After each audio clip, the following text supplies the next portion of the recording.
Hello everyone. Competitive success factor के YouTube channel में आप सभी का स्वागत है। जैसे कि हमारी टीम ने आपसे प्रॉमिस किया था कि हम आपके लिए नेक्स्ट 15 डेज़ का क्रैश कोर्स लेके आएंगे जेकेएसएसबी क्लास 4 के लिए। तो ये हमारी पहली वीडियो रही जेकेएसएसबी क्रैश कोर्स की। तो स्टार्ट करने से पहले कुछ बातें हैं जो मैं आपसे करना चाहता हूँ। जैसे कि आपको पता है कि ऑनलाइन और ऑफलाइन बैच में काफ़ी फ़र्क रहता है। जो ऑफलाइन बैच में सारे कोई भी इंस्टीट्यूट हो चाहे, तो वो एक डिटेल स्टडी करवाता है। बट ऑनलाइन बैच में वो क्या करेंगे कि हम क्या करते हैं लोग, अ, एक इम्पॉर्टेंट फैक्ट्स पे ही फोकस करते हैं, ठीक है ना। तो अगर आपको कोई डिटेल स्टडी करनी थी तो आपका बुक्स से बेहतर कोई दोस्त नहीं हो सकता। और अगर आपको थोड़ा टाइम लगेगा बुक्स पढ़ने में, या बुक्स पढ़ने में थोड़ा आलस आता है, तो आप ये इस वीडियो के माध्यम से बहुत अच्छे से पढ़ सकते हैं। ये वीडियो या ये कोर्स उसके लिए इम्पोर्टेंट है जिसका अभी 27, 28 और 1 तारीख को एग्ज़ाम है। और साथ ही साथ ये उनके लिए भी इम्पोर्टेंट हो जाता है जिनका नेक्स्ट मंथ, जैसे Kashmiri migrant, non Kashmiri migrant होंगे, जिनका next next month JKSSB exam conduct करवाने जा रही है। और फैक्चुअल डाटा तो हम सभी को आना ही चाहिए, ठीक है ना जी। तो हमारा इंस्टीट्यूट का एड्रेस है BSF टॉप लोड़ा। और हाँ, ये इसका एड्रेस और कॉन्टैक्ट नंबर मैं आपको डिस्क्रिप्शन बॉक्स में मेंशन कर दूंगा। तो हम स्टार्ट करते हैं हमारा पहला lecture, fact about Indian geography और ज्योग्राफी के फैक्ट्स। इस वीडियो में हम आपको जितना भी फैक्चुअल डाटा है वो सारा प्रोवाइड करवाने की कोशिश करेंगे, ठीक है जी। आपको चाहे आप 2 महीने से पढ़ रहे हो और लास्ट के 15 दिन नहीं पढ़ेंगे तो आपका रैंक बहुत ही बुरे तरीके से गिरने वाला है, अगर आप ऐसा करते हैं तो। और आप अगर पहले 2 महीने नहीं पढ़े हैं और लास्ट के 15 दिन तक पढ़ेंगे अच्छे से, तो आप जो 2 महीने बच्चा कंटिन्यूस स्टडी कर रहा होगा तो उसके लेवल में कहीं ना कहीं compete करेंगे, ठीक है जी। तो स्टार्ट करते हैं। सबसे पहले सब इंपॉर्टेंट फैक्ट्स देख लेते हैं, ठीक है। तो हमारे कितने कॉन्टिनेंट हैं? 7 कॉन्टिनेंट हैं। 7 कॉन्टिनेंट कौन से हैं? ये वाले हमारे 7 कॉन्टिनेंट हैं। तो Asia, Africa, Australia, Antarctica, north America, south America, Europe, ठीक है जी। तो एशिया हमारे लिए एशिया इंपॉर्टेंट है। क्यों एशिया इंपॉर्टेंट? इसलिए है क्यों हमारा इंडिया भी एशिया में आता है, ठीक है जी। तो एशिया में सबसे बिगेस्ट कंट्री कौन सी है? चाइना, ठीक है। और ये बाकी रिस्पेक्टिव कंट्रीज़ के नेम दिए हैं और उनकी बिगेस्ट कंट्री दी है। तो हम एशिया के लिए पढ़ लेते हैं। एशिया की बिगेस्ट कंट्री है चाइना। हाईएस्ट पीक कौन सी है? माउंट एवरेस्ट, जो नेपाल में है, आपको पता होना चाहिए। लॉन्गेस्ट रिवर कौन सी है? यांग यांगजी कैंग, ठीक है। थ्री गॉर्जियस डैम भी इसी रिवर पे बना है चाइना का। थ्री गॉर्जियस डैम वर्ल्ड का सबसे बड़ा हाइड्रो पावर प्रोजेक्ट है, ठीक है। तो आगे पढ़ते हैं, सम इम्पॉर्टेंट फैक्ट, ठीक है जी। तो यह है मेजर माउंटेन रेंजेस। तो जो मेजर माउंटेन रेंजेस हैं हमारे लिए क्या क्या इंपॉर्टेंट बन जाता है? जो पहला और लास्ट, ठीक है जी। तो उसमें भी सबसे ज़्यादा इंपॉर्टेंट है जो फर्स्ट ऑफ इस काइंड, सबसे ज़्यादा इंपॉर्टेंट हमारे लिए बन जाता है हमेशा। जो माउंट रेंजेस एंडस है, एंडस, ये लार्जेस्ट माउंटेन रेंजेस है। ये इनकी लेंथ कितनी है? 7,200 किलोमीटर की लेंथ है। ये कहाँ मिलेंगी हमें? साउथ अमेरिका में, ठीक है जी। और उसके बाद है ये सेकंड में आती है हिमालयन कराकोरम रेंजेस, ठीक है। ये कहाँ? Himalayan Karakoram and Hindu Kush ranges, ये कहाँ मिलेंगी? ये हमें मिलेंगी साउथ सेंट्रल एशिया में, ठीक है जी। हमें साउथ सेंट्रल एशिया कैसे पता लगेगा? देखिए, जो सेंट्रल एशिया ना, वो कौन सा एरिया हो जाता है? मंगोलिया, चाइना, ये सारे सेंट्रल एशिया में लाई करता है। और जो हम इंडिया, ये साउथ एशिया, ठीक है। तो जो साउथ सेंट्रल एशिया का पार्ट है ना,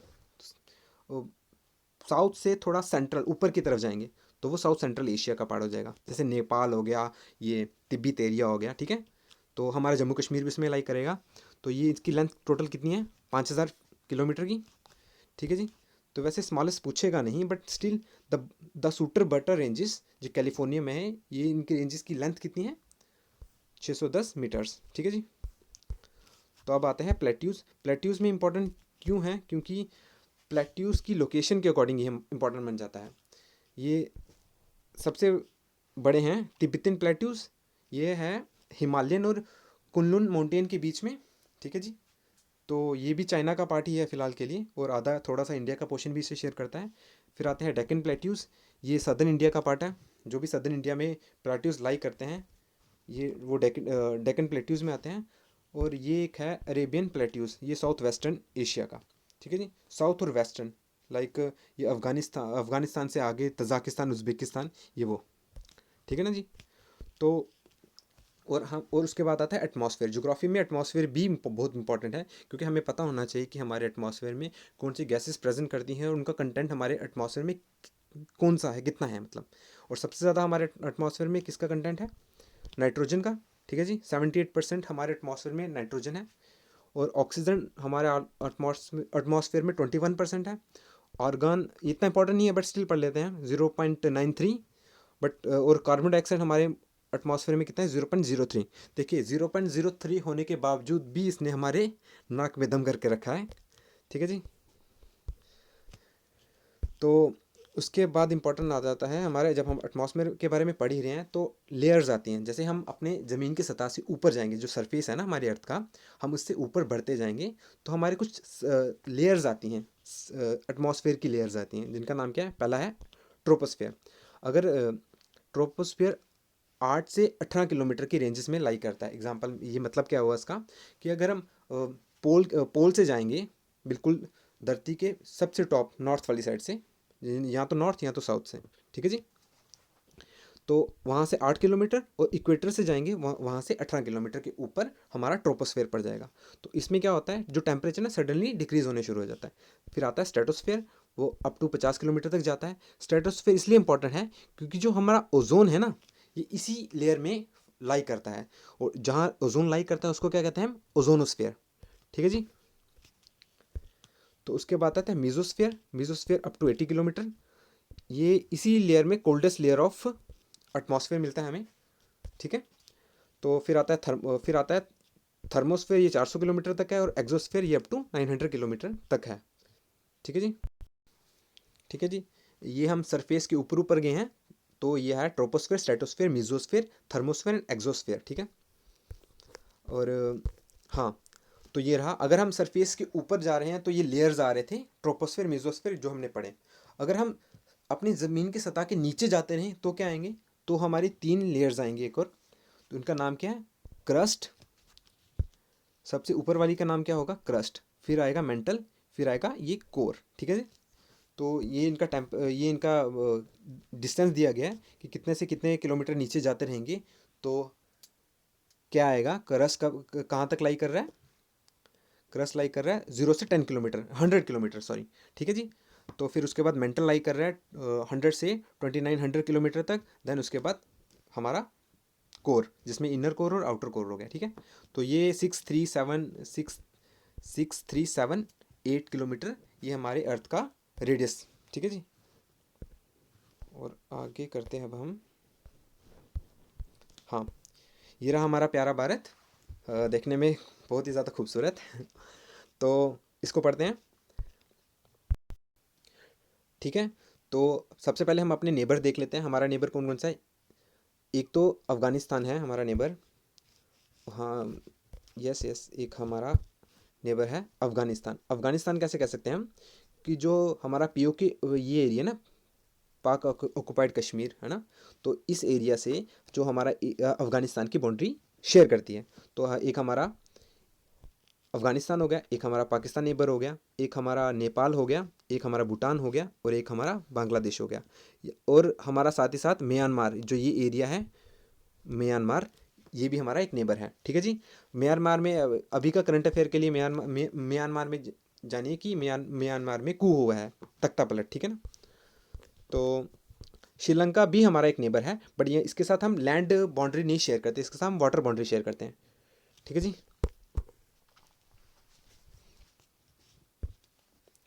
तो फिर हम पढ़ लेते हैं वेदर एंड क्लाइमेट। ठीक है। तो वेदर एंड क्लाइमेट पढ़ने से पहले हम एक चीज़ जानते हैं, जो वेदर है ना, तो वो एक एटमॉस्फेरिक कंडीशन बताता है हमारा, हमें किसी पर्टिकुलर एरिया की, for short period of time. ठीक है ना, किसी छोटे टाइम के लिए, वो घंटे हो सकते हैं, दिन हो सकते हैं। तो इन पर्टिकुलर छोटे पीरियड ऑफ टाइम के लिए वेदर उस एरिया की एटमॉस्फेरिक कंडीशन बताता है। ठीक है। और जो क्लाइमेट होता है वो भी एटमॉस्फेरिक कंडीशन ही बताएगा, बट वो लॉन्ग पीरियड के लिए। ठीक है। ये कुछ 32 ईयर्स के पीरियड होता है, 32 और 34। कमेंट करके आप बता दीजिए। ठीक है। दैन उसके बाद एटमॉस्फेरिक प्रेशर कैसे मेज़र करते हैं? मरकरी बैरोमीटर से। ठीक है। और ये इसका स्टैंडर्ड एटमॉस्फेरिक प्रेशर क्या है? 76 mm ऑफ Hg। ठीक है। और इसको कहते हैं 1013.25 मिलीग्राम, मिली बार, सॉरी। ठीक है। तो ये कुछ सिटीज़ के नेम्स हैं जो मेरे को लगा कि आपके लिए इम्पोर्टेंट हैं, तो मैंने ये मेंशन कर दी हैं। तो सिटी ऑफ पैलेस किसे कहते हैं? कोलकाता को। और गेटवे ऑफ इंडिया क्या है? मुंबई। और पिंक सिटी क्या है हमारी? जयपुर। जयपुर को हम पिंक सिटी कहेंगे। लैंड ऑफ 5 रिवर क्या है? पंजाब। और लैंड ऑफ थंडरबोल्ट किसे बोलते हैं? भूटान। ठीक है जी। तो जैसे कि आपको पता होगा कि हमारी टोटल कितनी स्टेट्स हैं? 28 स्टेट्स हैं और 8 यूनियन टेरिटरी हैं। जम्मू कश्मीर भी यूनियन टेरिटरी का पार्ट है। ठीक है ना। तो हमारे नेबर कौन कौन है? जैसे मैंने बताया, पाकिस्तान, अफगानिस्तान, चाइना, नेपाल, भूटान, बांग्लादेश और म्यांमार। ठीक है ना। तो हाँ, हम पढ़ेंगे। उसके बाद हम पढ़ लेते हैं थोड़ी फिजिकल डिवीज़न। तो फिजिकल डिवीज़न इतना ज़्यादा इंपॉर्टेंट नहीं है, बट आपको एटलीस्ट थोड़े नाम पता होने चाहिए। क्या नाम पता होने चाहिए? हमारे जो लैंड सरफेस है हमारी इंडियन कॉन्टिनेंट का, तो हमारे देश का वो कैसे डिवीज़न की गई है उनकी। ठीक है। तो उसमें सबसे पहले आते हैं, सबसे ऊपर आते हैं the great mountain wall of north. जो नॉर्थ की जो पहाड़ों का दरवाज़ा है ना, वॉल बनी है ना, पूरी दीवार बनी है पूरी। ठीक है ना। तो उसे कहेंगे the great mountain wall of north. ठीक है। द नर्दर्न प्लेन, उसके बाद नर्दर्न प्लेन, नीचे हम नीचे नीचे आ रहे हैं। ठीक है ना। फिर पेनिनसुलर प्लेट्यू, फिर the coastal plain, the great Indian desert, the island groups. ठीक है। उसके बाद हमारे इंडियन ओशन में या फिर इंडियन ओशन, अरेबियन ओशन में छोटे छोटे टापू हैं ना, तो ये द आइलैंड ग्रुप्स। ठीक है। तो उससे पहले हम पढ़ते हैं ये वाला। ठीक है। ये दो, the great mountain wall of north और ये द हिमालय, जो जो किसका पार्ट है? हिमालयास का।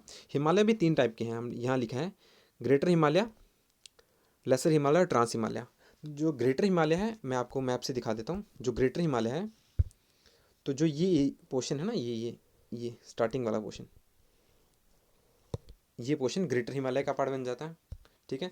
देन उसके बाद आता है लेसर हिमालय, थोड़ा हाइट में थोड़ा स्लीप डाउन डाउन आएगा। ठीक है। फैन ये फाइनल जो ऊपर वाला पार्ट है, तिब्बतियन पार्ट, पीओके वाला पार्ट जो हमारा, वो आता है ट्रांस हिमालयास। तो आपके लिए इंपॉर्टेंट क्या है? नेपाल, चाइना, जो जो एरिया है, नेपाल और चाइना हमारे नेबर हैं, उनके साथ कौन सा एरिया लाइक करता है? ग्रेट हिमालयास। ठीक है।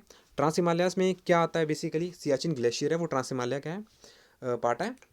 तो जो अभी लद्दाख में है, ठीक है ना, जो पहले जम्मू कश्मीर का पार्ट हुआ करता था, अब लद्दाख के अलग से यूनियन टेरिटरी है। ठीक है जी। तो अब ये देखिए, हिमालय इंपॉर्टेंट क्यों है? क्योंकि हमारा जम्मू कश्मीर भी हिमालयन रेंजेस में लाई करता है। ठीक है ना, शिवालिक रेंजेस में। तो उसके पहले हम ये पढ़ लेते हैं साथ में रिवर्स ऑफ हिमालयास। ठीक है। रिवर्स ऑफ हिमालयास कौन सी है? ये आपने काफ़ी पढ़ा ही होगा, अगर नहीं पढ़ा हो तो अभी पढ़ लीजिए, वरना नहीं तो आपको ये पढ़ना चाहिए था। ठीक है। इंडस रिवर, इसका ओरिजिनेट सोर्स क्या है? Near Mansarovar lake. ठीक है। ये तिब्बत में है। और जहलम का है वेरीनाग, ये अनंतनाग में है। और चिनाब का बारालाचा पास, रावी और बियास का दोनों का नियर रोहतांग में। ठीक है ना। ठीक है। तो अब आगे ये रहा जो मैंने आपको फिजिकल डिवीज़न पढ़ाया ना, ये। ठीक है। जो ये मैंने आपको अभी फिजिकल डिवीज़न पढ़ाए, ये द ग्रेट हिमालयाज, ये जो great Himalaya, northern plain, peninsular plateau, coastal, ये इसी का मैप मैंने बताया, यहाँ पर मेंशन किया है। ठीक है। तो जो पहला है,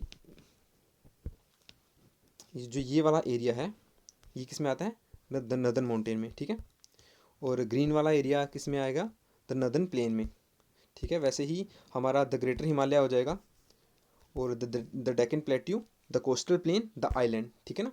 तो आइलैंड आप मैंने जैसे बताया था कि ये एरिया अंडमान निकोबार के, ठीक है ना, ये लक्षद्वीप के जो हमारे छोटे छोटे आइलैंड्स हैं, ये। ठीक है ना जी। ठीक है। हाँ। तो ये इंपॉर्टेंट हमारे इसलिए है, हमारे नेबर्स। देखो, अपने पड़ोसियों को तो खासकर ध्यान होना ही चाहिए हमें।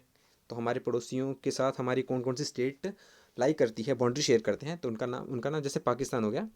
तो पाकिस्तान के साथ कौन सी स्टेट बॉर्डर शेयर कर रहे हैं? गुजरात शेयर कर रहा है, राजस्थान शेयर कर रहा है, पंजाब शेयर कर रहा है, जम्मू कश्मीर शेयर कर रहा है। अफगानिस्तान के साथ जम्मू कश्मीर, जैसे कि मैंने आपको बताया, ये पीओके, पाक ऑक्यूपाइड कश्मीर वाला एरिया है। ठीक है ना। तो चाइना के साथ जम्मू कश्मीर, उत्तराखंड, एक्चुअली जम्मू कश्मीर नहीं है क्योंकि अभी तो यूनियन टेरिटरी बन चुका है, तो लद्दाख होगा यहाँ पर। ठीक है ना। जो ये बुक है उसके अकॉर्डिंग यहाँ पर लद्दाख होना चाहिए था, ठीक है। तो उत्तराखंड, हिमाचल प्रदेश, सिक्किम एंड अरुणाचल प्रदेश। और नेपाल के साथ क्या है, उत्तर प्रदेश, उत्तराखंड, बिहार, वेस्ट बंगाल, सिक्किम, ठीक है। ये आपको पता होना चाहिए कि हमारी कौन कौन सी स्टेट किस किस कंट्री के साथ बॉर्डर शेयर कर सकती है, ऐसा क्वेश्चन आ सकता है, ठीक है ना आपको। और फिर भूटान, भूटान के साथ कौन कौन सी स्टेट है, सिक्किम, वेस्ट बंगाल, असम, अरुणाचल प्रदेश, ठीक है ना। और बांग्लादेश के साथ वेस्ट बंगाल, असम, मेघालय, त्रिपुरा, मिजोरम, ठीक है ना। ठीक है, हाँ। तो ये इंपॉर्टेंट है आपके लिए। चलो मैं मैप में बता देता हूँ ये चीज़, ठीक है। जो जो हमारी बाउंड्री है ना, हमारी कंट्री की इंटरनेशनल बाउंड्री, जैसे कि जो जम्मू, जो पाकिस्तान के साथ जो भी हम अपनी बाउंड्री शेयर कर रहे हैं, ठीक है ना, ये वाला, ठीक है। इस बाउंड्री को कहेंगे हम रेड क्लिफ लाइन, ठीक है। और यही रेड क्लिफ लाइन जो बांग्लादेश के साथ हम बाउंड्री शेयर करते हैं, इसी को भी कहते हैं रेड क्लिफ लाइन। क्योंकि स्टार्टिंग में क्या हुआ था, हमारी इंडिया की और पाकिस्तान के बीच में जो भी बाउंड्री शेयर हो रही है ना, उसका नाम दिया है हमने रेड क्लिफ लाइन। तो स्टार्टिंग में तो Bangladesh as a eastern Pakistan के नाम से जाना जाता था, फिर इंडिया की हेल्प से बांग्लादेश आज़ाद हो गया, ठीक है ना। तो पाकिस्तान के साथ और बांग्लादेश के साथ जो भी हमारी बाउंड्री शेयर होती है उसका नाम क्या है, रेड क्लिफ लाइन, ठीक है ना। तो वैसे ही नेपाल के साथ जो भी हमारी बाउंड्री शेयर होती है, तो उसका नाम क्या है, मैकमोहन लाइन, ठीक है ना जी। और और क्या है, हाँ, अफगानिस्तान और पाकिस्तान के बीच में जो बाउंड्री शेयर होती है उसको कहते हैं डूरेन लाइन। और एक और चीज़ याद रखिए आप, मैं क्या दिखा रहा था, हाँ, डूरेन लाइन जो अफगानिस्तान और पाकिस्तान के बीच में बाउंड्री शेयर होती है। मैकमोहन लाइन किसके बीच में, इंडिया और पाकिस्तान, इंडिया और चाइना के बीच में मैकमोहन। और रेड क्लिफ किसके बीच में, इंडिया और पाकिस्तान के बीच में। इंडिया और पाकिस्तान तो लिखा है, बट इंडिया और बांग्लादेश के बीच में भी रेड क्लिफ लाइन है, ठीक है। बाकी आपके लिए इंपॉर्टेंट नहीं है इतना, बट ये इंपॉर्टेंट था, ठीक है। तो एक और याद रखिए, जो हम यूज़ करते हैं ना वर्ड LOC, LOC किसके साथ करते हैं, इंडिया और पाकिस्तान के बीच में, यस। तो LOC हम किसके साथ यूज़ करते हैं, इंडिया और पाकिस्तान के बीच में जो लाइन यूज़ करते हैं बाउंड्री शेयर, वो हम LOC के नाम से डिफाइन करते हैं। और इंडिया और चाइना के बीच में जो यूज़ करते हैं वो यूज़ करते हैं LAC, ठीक है, LAC, ठीक है। ये हमने पढ़ लिया था, ये भी हमने अभी पढ़ा, ठीक है जी। अब देखिए, ये क्रॉप्स हैं, मेजर क्रॉप। तो हमारे जो देश में ये मेजर क्रॉप्स हैं जो कौन कौन से स्टेट में पाई जाती हैं, ठीक है। तो उन मेजर क्रॉप में भी इन क्रॉप्स के नेम हैं, ठीक है। तो सबसे पहले हम देखते हैं सीरियल, ठीक है, वो क्रॉप जो दानों से उगाई जाती है, ठीक है। ये गेहूँ, गेहूँ भी कहते हैं इनको, ठीक है।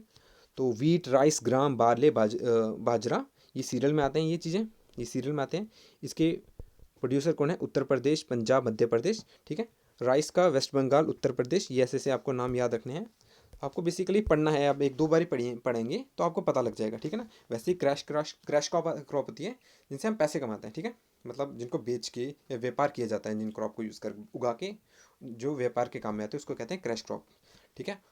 ऑयल सीड क्रॉप्स कौन सी होती हैं, जैसे कि कोकोनट, लिंक्सेड, ग्राउंडनट, मस्टर्ड, सीसम, ठीक है, सनफ्लावर, ये फाइबर में।